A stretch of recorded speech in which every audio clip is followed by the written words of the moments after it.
Hey guys, JHoyt here. Before this video gets started, I just want to say thank you guys for all the support across of our channels, and we've been absolutely killing it recently. A lot of the franchise mode videos have been getting a lot of love. A lot of people are showing love on some of the older videos as well, so thank you guys so much. But after the stage 1 major, after the stage 1 league, we're heading into stage 2 here in the CDL. Let's give you guys some predictions and some updated power rankings.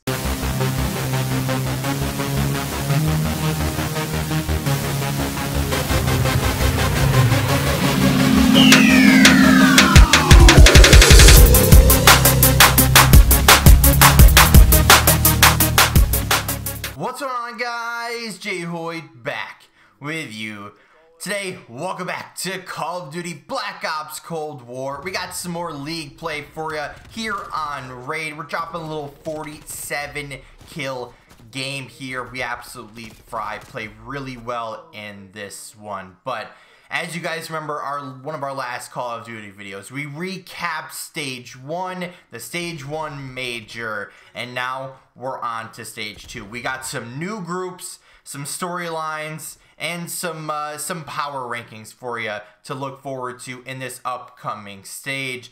So first of all, let's start with the results and the power rankings, right? We'll get to our predictions later on. So let's recap here. Let's start, of course, in our power rankings here. So of course, last place, the London Royal Ravens, at just no real question about this one. So these guys only had one match. They lose in a game 5 versus Toronto. They only had not very much time to practice because one of their players ended up having to go back home. Now there's rumors of Parasite leaving and someone else coming up, such as Paul X, I think that's his name, but one of the best amateur players so far this year, playing the Challengers division. He's won tons this year so far and been on one of the best teams there is. So could be a big move for them, getting someone that's hot right now, and especially if Zero's not able to come back, then maybe that'll help them out. But yeah, only one match at the major, so more roster changes, more losses are here in the future for London, but of course we'll get to previews later on. But that's in 12th place, of course. In 11th place, we still have the Seattle Surge. These guys still suck. They can't win hardpoints. They can't win searches. When control is your best game mode and you can't win anything else, you're not going to win many series. They only had one match as well in the major. They lost 1-3 versus Florida. So still nothing working for the Seattle side. Roster changes coming, coaching changes possibly. What exactly happens, I guess we'll have to wait and find out, but not a good showing from them. Up to 10th place though, we have the Paris Legion. Now these guys actually dropped down here in our power rankings. They only had one match as well, and even after the surprise start that they had in the league, they only had one match, losing to Toronto in a game 5. So not much to show from the Paris side, but they end up dropping down in our power rankings. Up in 9th place to close out our bottom 4 teams, we're going to have the Minnesota Rocker. Now, Josh, why would you put these guys so low?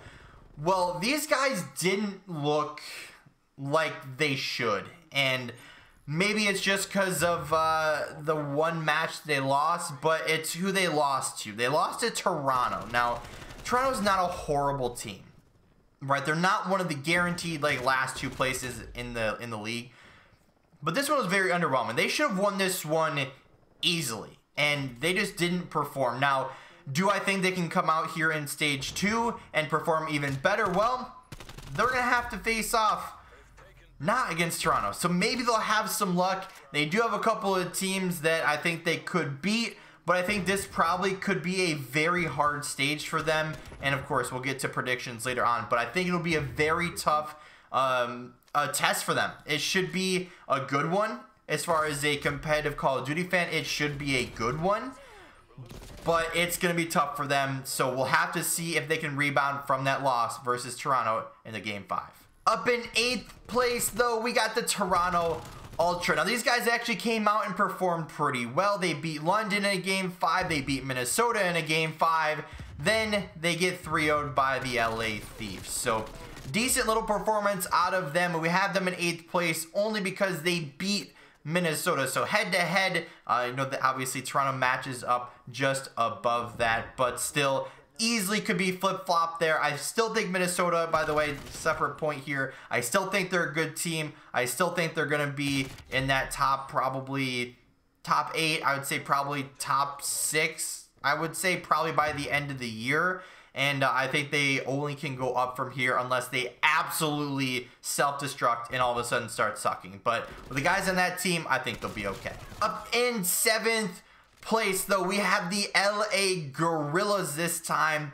And these guys actually looked pretty decent, at least in their first match, when they had a big upset win versus the LA Thieves. They 3-0 them. So, oh boy, now we got a matchup versus Atlanta. Do they possibly bring up a second upset?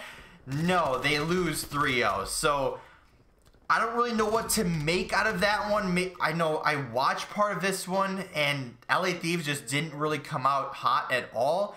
And or I should say the Gorillas did, so they beat them 3-0, but then they just lost everything when they went to play versus New York. So they're going to sit in 7th place right now, but probably after this one, I mean, they do have a decent chance to finish 4th in their group in this stage, but who knows? We'll have to find out, you know, what they're really made of, because getting a huge upset win, then getting blown out is just, it's hard to tell where these guys are at. Into our top 6 now, though, we have the Florida Mutant Ears. Now, I said that very weird. I don't know why. But they beat Seattle 3-1, but Seattle has not been playing well at all. They beat Paris 3-1. Paris, you know, really surprising start to the league, but still hasn't really been playing that well. Then Florida bows out to New York in the game 5, so it was a very close matchup.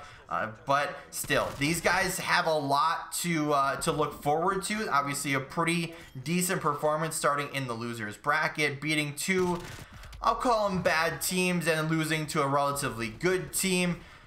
You know, I think they're on the upward swing. Hopefully, their new roster with Neptune is helping them over Havoc, and I'm interested to see where they go from here.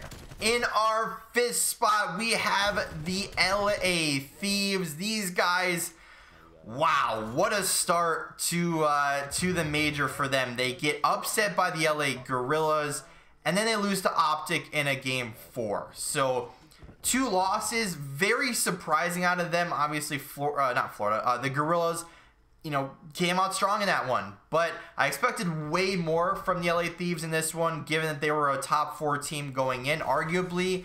And like I said, I was expecting way more out of them. But getting upset by the LA Gorillas and then losing to Optic. I mean, no question about Optic, really. But getting upset by LAG in a 3-0 fashion was very surprised. So they end up getting bumped down a spot. Up in 4th place now, we got the New York Subliners. Now, this was a team that had a huge question mark on them, right? The new roster, a bunch of young guns with the old faithful Clayster, and no one really knew what to predict these guys at. Well, they lose in a 3-0 fashion versus Optic right away. Well, then they came on the revenge tour. They beat Florida in the game 5. They beat LA Gorillas in a game 4. Then they absolutely smoke Optic. Optic even said that they did not play well in that series, and they messed up their map vetoes. So if it was different maps, maybe they do differently, but Optic 3 them the first time, New York beat him the second time. But what's really important is they beat him the second time. When the times got tough, Optic didn't show up. They lose that 3-0. Then New York moves on to the losers finals versus Dallas. They ended up getting smoked there 3-0. Although it was close, New York still bows out, still leaving in a really good spot for stage 2, finishing in 4th place in our power rankings. Up in 3rd, though, we have Optic Chicago. So kind of the same story as New York. They 3-0 New York. They play super close versus Dallas. you know, one slight decision in that game 5 could have been a huge changer for this entire series. So could have gone either way. Same thing with the old Atlanta series with Optic in the league. You know, one decision could have changed the entire thing. So Optic end up dropping down. They face off against the LA Thieves. They win that match 3-1. Then we already mentioned it. Gets swept by New York the second time around, 3-0, dropping them out at 4th place. Now, the only reason I kept Optic above New York in this situation is not because of personal bias. You know, obviously, if they're not playing that well, I'll drop them down to where I think they really should be. But they win versus New York the first time. They play really close versus Dallas. They win versus the LA Thieves convincingly, and then they lose to New York again. But then you look at what New York did. They beat Florida, who is not really in the best condition. They win versus LAG, who's, again, not really in the best position. Then they 3-0 Optic once and get 3-0 by them. So 1-1, I guess, tiebreaker. And then they get 0-3 versus Dallas. So, you know, I would say probably tied for 4th, if anything. Or tied for 3rd, excuse me. But super close, could be a really close matchup. Obviously, they're going to be in separate groups. We'll get to that in a second, but they're in separate groups this year, so we'll see how both teams play out. But up to our second place teams, these two teams, no question about it. Dallas Empire in second place. They only played top teams. They get swept by Atlanta 3-0. They then 3-0 New York. Then they go to the grand finals and end up losing to Atlanta in the, I guess, best of 9, which we end up figuring out what that was.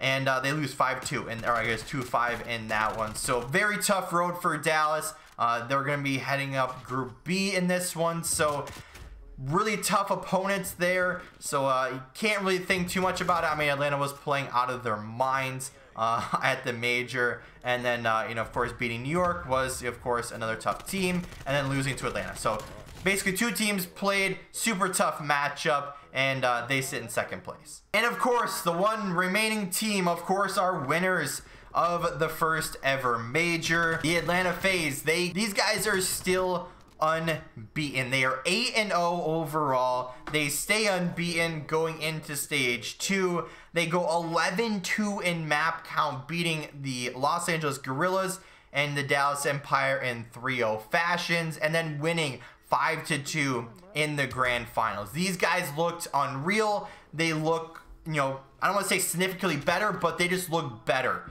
than most teams. And only 2 teams have really played them close. That'd be Dallas and Optic. So I still think we have a solidified top 3, but a couple of teams in that tier 2 are looking to make that jump up to tier 1. But as I mentioned before, we have new groups heading into stage 2, and they're going to be on your screen now. So hitting up Group A is going to be the Atlanta FaZe, Los Angeles Thieves, the New York Subliners, Toronto Ultra, Los Angeles Guerrillas, and the London Royal Ravens. Over in Group B, the pool of death, if you will, the Dallas Empire being headlighted by Optic Chicago, the Florida Mutineers, Paris Legion, Minnesota Rocker, and the Seattle Surge. Now, like I already said, that Group B should be the pool of death here. Now, Group A has some interesting teams, don't get me wrong. But I think Atlanta should win this one really easy. Their only really tough matchups are going to be the LA Thieves and the New York Subliners. Now, no disrespect towards the other 3 teams, but Atlanta has looked unstoppable. And like I said, the only 2 teams that have really played them close has been Dallas and Optic, who are both in the other group. So, as far as predictions go here in Group A, I would like to say probably a perfect 5-0 for Atlanta. Probably New York would finish in second with a 4-1, only losing to Atlanta.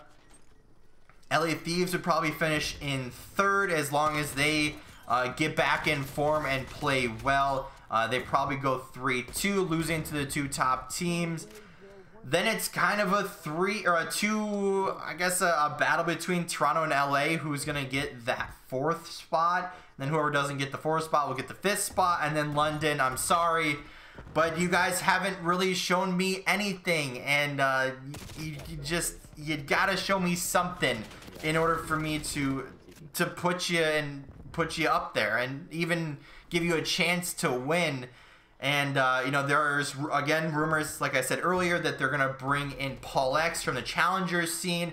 Nothing confirmed right now, but something's got to change with London. I don't know what it is. Unfortunately, they've been in a bad situation with you know, one of their players not be able to come over due to visa issues. Then another player has to go back home because of family issues, and then you have to bring in 2 substitutes and everything. So very tough situation for London there. But let's jump over to Group B, the Pool of Death. Now this one should be a 2-horse race for first place. Should be pretty obvious. Optic and Dallas. I think whoever wins that will be atop of the group. Don't think there's any really question about that one. Then for third place, I mean, Florida, Paris, Minnesota, and Seattle. I don't think Seattle really has a chance here. I think maybe they could beat Paris. Maybe they could beat Florida. Maybe they have a chance against Rocker, but I think Seattle gets last in this one. I think Paris will probably fall down to the second to last in, what would be, 5th place. Probably Paris would be in 4th, maybe Florida in 3rd, Optic and Dallas 2-horse race for the top of the group. But it all gets started this Thursday, the 18th of March here. I don't remember who the first matchup is, but it is the Toronto Ultra homestand. So congrats over those guys. Obviously, we're going to have homestands, even though they don't really mean too much. But it's going to be a great event overall, and I hope you guys did enjoy this video. If you did, make sure you hit that like button down below if you haven't yet, or if you're brand new here, hit the subscribe button. And as always, guys, we'll see you in the next one.